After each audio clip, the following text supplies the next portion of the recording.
I know loads of people have this dream of having a large farm with a cow, maybe some horses, some other critters, but it's just not practical for everybody. Not everyone has a space for an entire cow or a horse. So today I am focusing on 5 little critters that you can add to your farm if you want to be more self-sustainable, more food efficient, more food sufficient, and just have a limited space, okay? Because you can do so much with a small backyard, with 1 to 2 acres. You don't have to have 26 acres and a giant Ayrshire dairy cow. Like, you just don't need to have all of that. So we're gonna get into it and we're gonna talk about some of my favorites. I don't have all of these animals, so we're just gonna kind of go through some pros and cons and give you some tips and tricks on if you wanna add these livestock critters to your farm. But first, everybody meet Mabel. This is my cute little Ayrshire dairy cow. Again, it's not for everyone, all right? This is not something you're gonna put in your backyard, so please, please, please don't do that. But we're gonna get into some livestock for small acreage.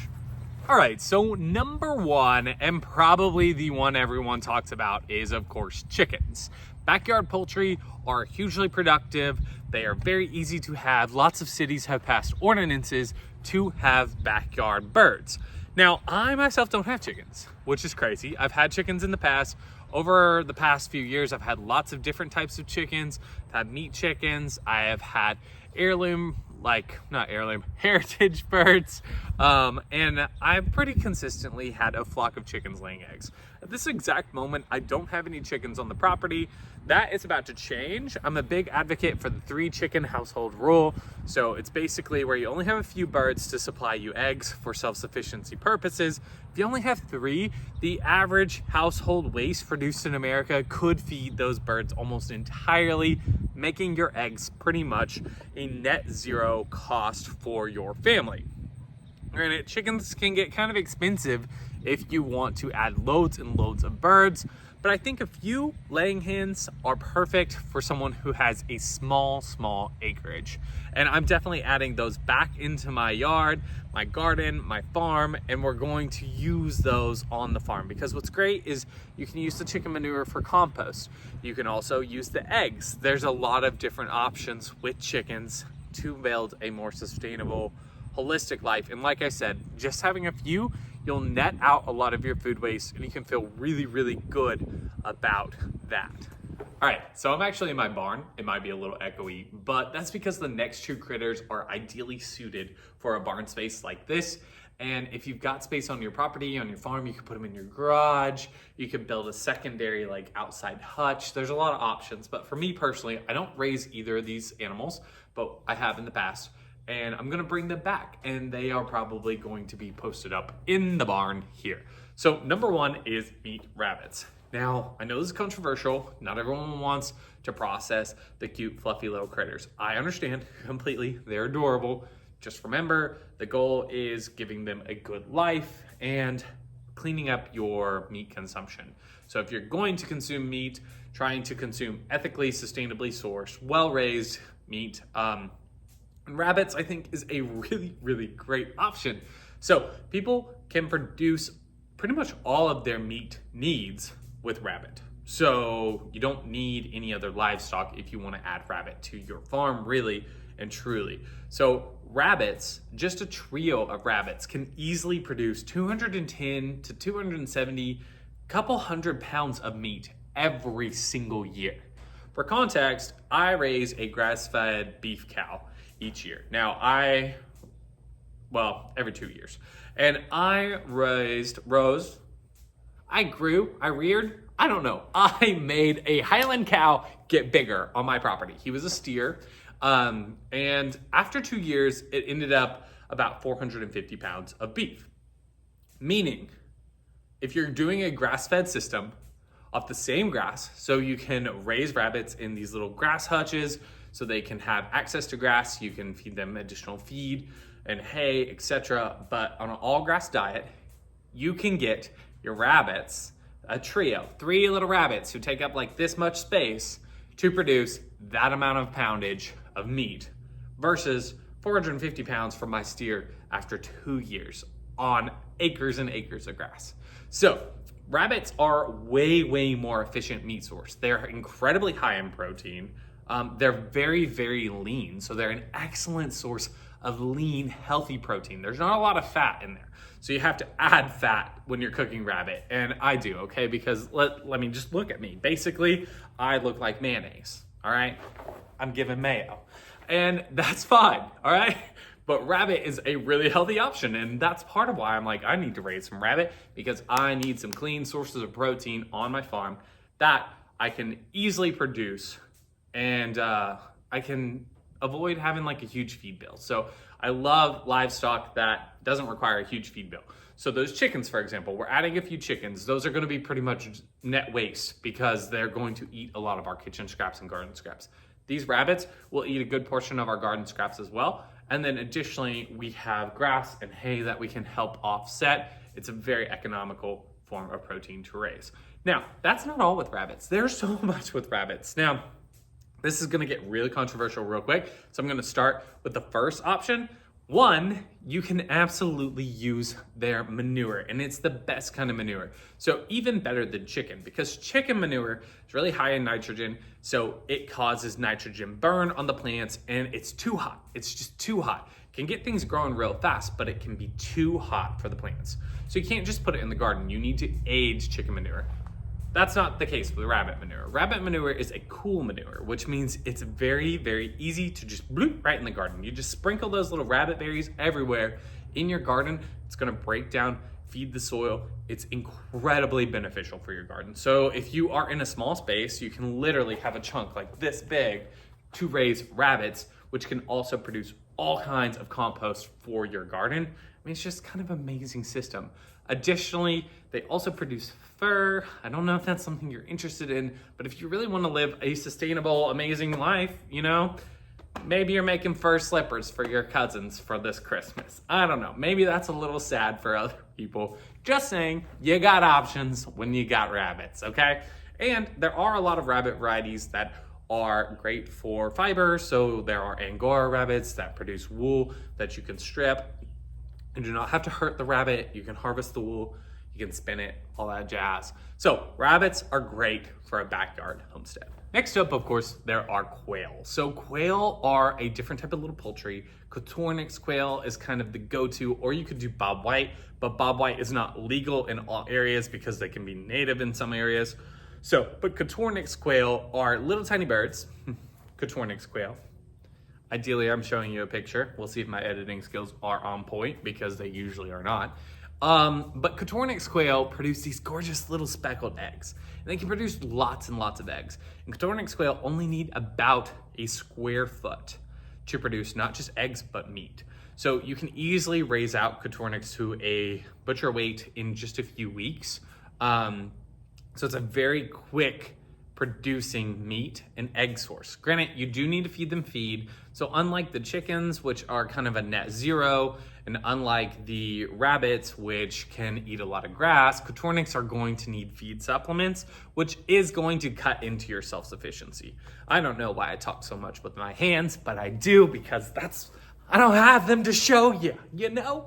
Anyway, so it's really great. You can build a little hutch, and it's very possible to have a small 2 by 4 foot hutch with 8 to 10 quail in there that are going to reproduce, breed for you. You can have a couple males in there, lots of females. You'll collect the eggs daily, and through the warmer months, they lay pretty much every single day, and then you can raise up batches for meat. And I've done this quite a lot. I actually created a little tower, which I don't have anymore because I've moved, but it was like a 4 or 5 tier tower that went up, and each had about 10 quail in each layer. So in the square footprint of 2 by 5 ground feet, growing vertically, I was able to raise about 50 quail, which would produce batches of constant quail. So they're really easy to harvest out too. It's really simple to process them. The problem with quail as far as a meat is that it's a very small portion, and it's a kind of tedious to like remove all the feathers, all the stuff.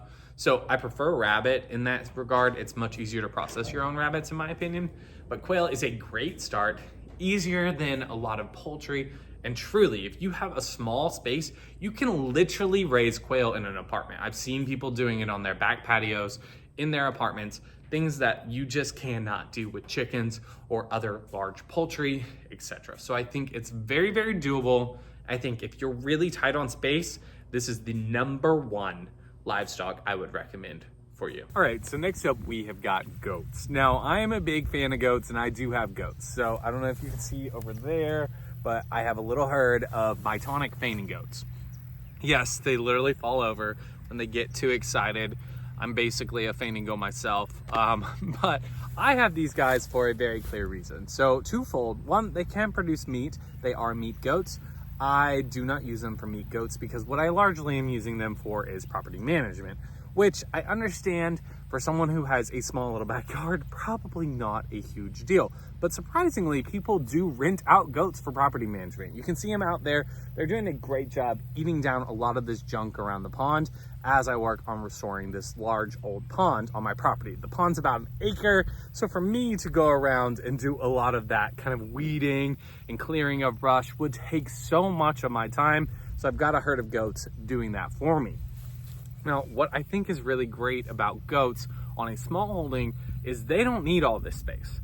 So you can easily have a goat or two in a small backyard, ideally 2. You don't really want to have a goat by itself. They are herd animals, so they prefer to have a herd, so have 2. But if you had to, you could get a breed of goat that is a dairy goat. So growing up, I had Nubian goats. I would hand milk them morning and night. Let me tell you, that requires dedication. But if you want self-sufficiency, having a dairy animal is a game changer because you can make butter, cheese, you have milk to drink, and it all comes right from your home. So you could easily do that with a goat in your backyard, whereas you couldn't probably have an Ayrshire dairy cow like Mabel because she's just too big and requires too much space and too much food. A goat, you could absolutely do. So you can do that, and also you could potentially, if you wanted to, have goat meat to eat as well.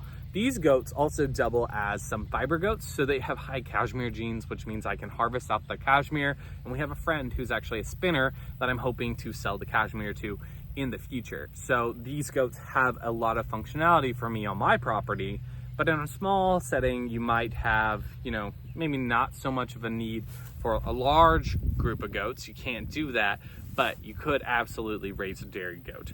If that is something you're interested in too, but you're really not interested in the dairy aspect, you're really wanting to raise something for meat, and you're just like, I don't think I can do goats, you can easily have a couple sheep in a small holding area. It's totally doable. I actually have some sheep here myself, and what we do is we don't raise or breed sheep ourselves.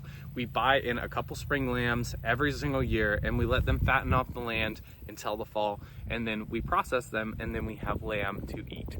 So you can also do that as well. I have 3 on my property right now, and they really don't take that much space. They probably go through about 1 acre just for those 3 little sheep. They can't even stay on top of it. So you could easily have 2, probably in half an acre, and be fine. So the last one I'm actually going to talk about is actually going to go over here. Now, I know my property is looking like a hot mess right now, and let me tell you, when everything is not green and it's officially fall and it's coming into winter and everything's kind of like beige and brown, and then I'm also wearing a brown shirt, it's not as cute and pretty as when it's all green and lush. And when it's all green and lush, you can kind of like overlook the fact that it's overgrown and a little crazy because it's green and lush. When it's like this, you're just like, listen, what have you been doing? Let me tell you what I've been doing. I don't have a bush hog, thus the goats. And this is another reason why it might not be the best to choose to have a big, giant farm if you're not set up to do it, right? Because let me tell you, I was not set up to do it. Nobody told me how expensive it was gonna be just to maintain this piece of property, okay? Let me tell you, I could buy it, but I didn't know how much it was gonna cost to keep it. And that's something that makes me a huge advocate for small holding and small homesteading and small spaces. And this last one is something I don't have, but I've been doing a lot of research into. And the reason I've got you over here with this like weird shed and this barn is because this little area right here across from the pond is where mine are gonna go. And it's because I want them just far enough outside of my life, but also close enough that I can get to. And I figure if I put them over here, it'll force me to get this area fixed up, cleaned up. The goal is to have that done by spring. But this last one, I think anyone can do. People are doing it in the cities, people are doing it in the suburbs, and most ordinances are okay with it, but it's beekeeping. And I think bees are definitely a homesteader friend, a homesteader tool. I myself have never kept bees. So out of this list of 5, you're like, Austin, what are you doing? You know, you're showing us all these things. You don't even have them. How are you even speaking from experience? So the chickens I used to have, I don't have them anymore. We're bringing them back. I love the chickens. The cows, that's not on this list. So I don't know why I'm bringing up the cows, but I do have a cow. That was crazy. I don't know why I have a cow. The quail, don't have them. Raised them in the past. I'm actually not bringing those back. I have a lot more space. Not really a need to bring those back. The goats, I love my goats. Always gonna have goats. That's 100%. I can speak to goats all day long. Sheep, I also have sheep, so that's kind of like a 2-for-1 right there. Rabbits, those are coming. Those are going to be happening very shortly. And this last one is coming as well. Honeybees. So honeybees do not require a ton of space. So what's amazing about honeybees, and out of all little critters on this entire list, honeybees are the only ones that can do this. But honeybees, you can house on your property, and then they literally go to your friends, your neighbors, your coworkers, across the town, these major corporations, and then they like steal for you. Literally, they're going out there, they're stealing stuff for you. And they're bringing it back, and they're making something good from other people's stuff. All right, now that is kind of a joke, but yes, honeybees are going out there, they're foraging. They can easily forage, like 100-mile radius from their hive. So what's amazing about honeybees is you don't have to have the best setup to have them. You just need a little space in your yard that you can tuck them into, or a rooftop that you can put them on, that everyone's okay with them being there. If you get them, then you can pretty much have a good supply of honey. Now, with that said, all of these livestock on this list, out of all of them, so I have raised goats for a long time. A lot of people struggle with goats, but I find that if you give them ample space, they're really easy. Chickens are incredibly easy. Quail, pretty darn easy. But honeybees, everyone I've talked to, they are not super easy. They don't take a ton of time, but because of colony collapse disorder, these other things, these other factors, mites, etc., the hive can be easily susceptible to a lot of things. So it's really important to get educated on it. Now, obviously, chickens, goats, all these other things can be susceptible to other things like this as well. The difference is that with colony collapse disorder, we don't have a lot of rhyme to reason. We're not 100% sure what's going on, and it just happens, right? And then suddenly your just whole hive that you invested all this time and energy flies away, okay?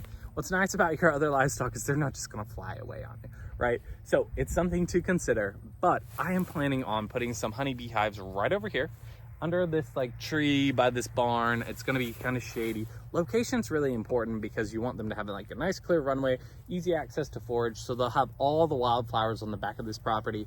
But honeybees produce honey, obviously, no need to say that, but they also produce the byproduct. You could set up bee pollen guards to collect pollen if you use that for allergy purposes, etc. So there's a lot of different things that you can improve upon by having bees, especially if you're gardening, right? Because they're going to increase pollination. One of the things that we're also doing this year is we're planting out an entire orchard, and those honeybees are going to be critical to making sure that orchard is as prolific and productive as possible.